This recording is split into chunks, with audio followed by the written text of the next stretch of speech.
Hello, my friends. Just yesterday, I showed the new advances of the Russians in several directions, and overnight they already achieved more successes. As we can see, they advance not by the day, but by the hour, literally.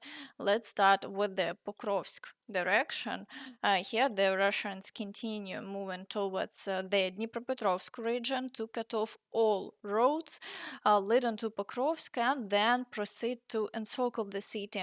They managed to break through to Novoyelizavetivka and are now storming Ukrainka, Novoolenivka, Novoyelizavetivka, then Novovasilivka, also Піщане, then Дачинське, Лисівка, Сухий Яр, Промінь, and Миролюбівка. The Ukrainian forces described their situation as follows. The Russians have begun assaulting Peshane and already reached its outskirts. This area is now the main axis of attack by the Russian scum. At the same time, they are attacking on the flanks, and the battles for Novovasilivka has already begun.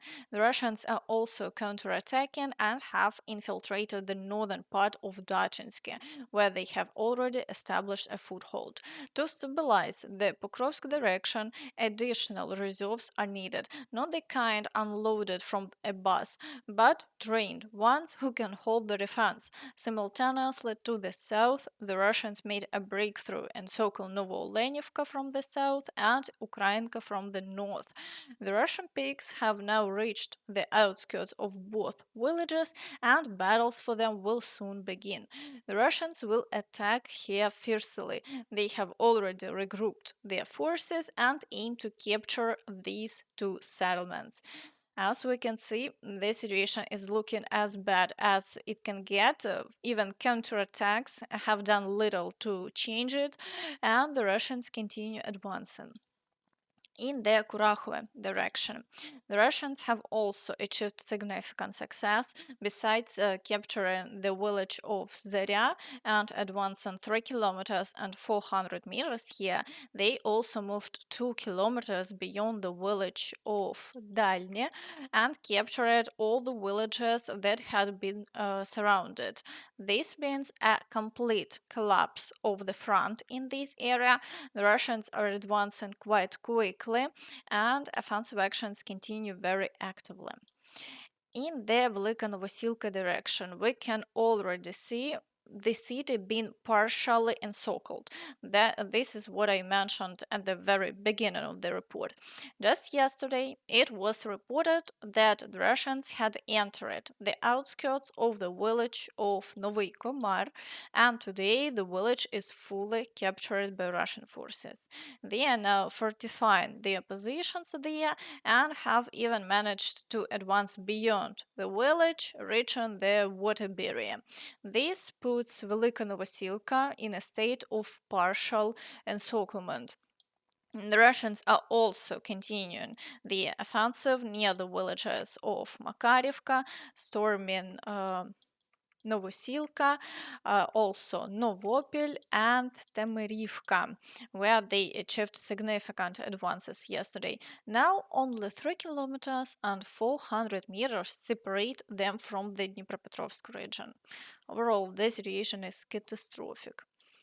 In the Zaporizhzhia direction, Russian forces have also increased their activity. They assault in Novodanilivka and Novoandriivka, attempting to push directly toward Orikhiv.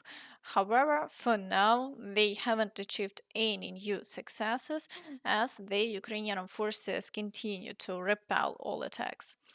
In the Kherson direction, the Russians continue attacks on the islands near Hola Pristan and Nova Kakhovka. While they haven't achieved success yet, the activity remains high and shelling hasn't stopped.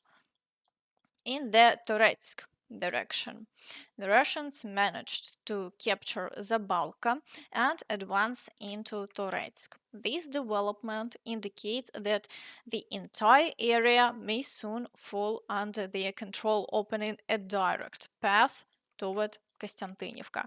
For now, fighting continues and the situation remains extremely tense.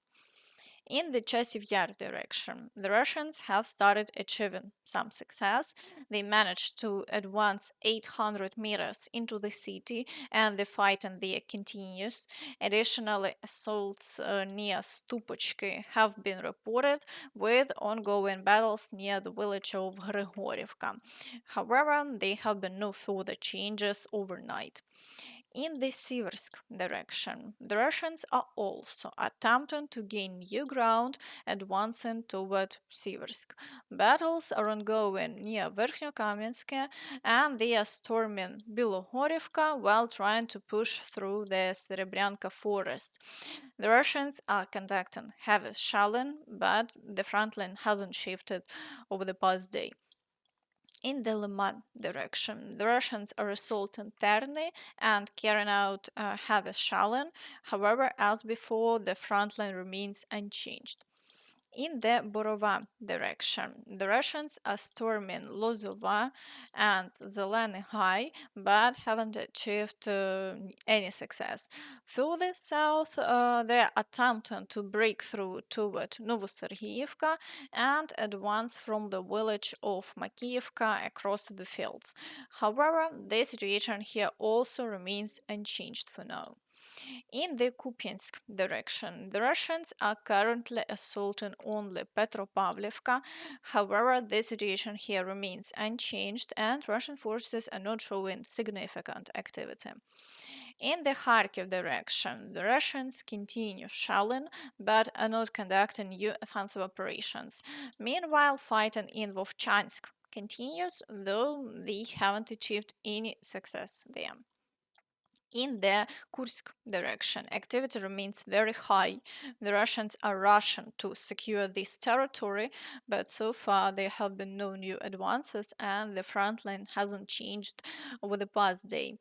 General Syrskyi commented on the necessity of the operation in the Kursk region.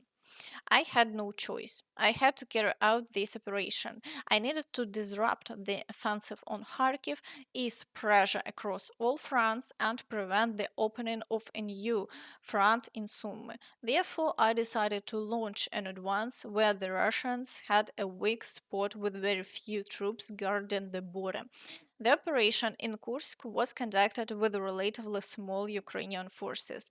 This allowed us to weaken Russia's offensive potential and reduce the intensity of the attacks, except in Pokrovsk and Kurakhove.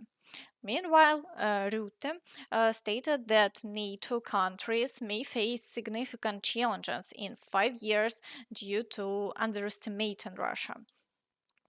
We are all on the front lines. This is the number one idea. I've come to this conclusion based on intelligence data and open sources. Yes, we are currently safe and NATO can defend itself. Anyone who attacks us will face a full-scale NATO response. However, I am not sure that in 5 years, considering Russia's and China's massive defense production and the investments the Russians are making, we'll still be able to resist. We could face significant difficulties. It is becoming clear that more support for Ukraine and decisive actions, such as destroying key targets, should have been allowed earlier. For instance, Ukraine already has long-range missiles capable of destroying the Crimean Bridge, but political decisions have prevented this. So, this is not a real war. It's dictated by politics. In a true war, there would be no room for agreements. Today, ATACMS missiles are reportedly striking the Rostov region. Yesterday, there were reports of direct hits on a factory with at least 10 missiles launched. Predictably, Russia will again resort for fear-mongering with its so-called Oreshnik threats. Trump's special envoy, Kellogg, also commented on the losses. Look at the casualties. You know, Stu, this is where you go back to where the Russians fight. There was a great book years ago called Russia at War by Andrew Wirth, and when he kind of said this is how the Russians fight, which is mass warfare, when you use human wave attacks, sort of like the North Koreans are doing right now, you're going to have a huge casualty level. And the casualty levels are around right now with Ukraine and Russia about 5-1. That's attrition warfare, and you never wanted to get into an attrition fight with the Russians. It's historically how they fight. That's how they fought in World War II. And they just basically overwhelm you by throwing the amount of troops at you. But then your numbers just go way up. And so you go back to what you said earlier. After 1,000 days of war, with 350 or 400,000 Russian dead, with 150,000 Ukrainian dead, or numbers like that, both sides are saying, okay, maybe this is time we need to step back. As noted, Kellogg suggested Ukraine's losses are around 150,000 soldiers. And that's all from me. So please don't forget to like this video, subscribe to the channel, and hit the notification bell to stay updated on all the latest news. Thank you for watching and see you next time. Bye bye.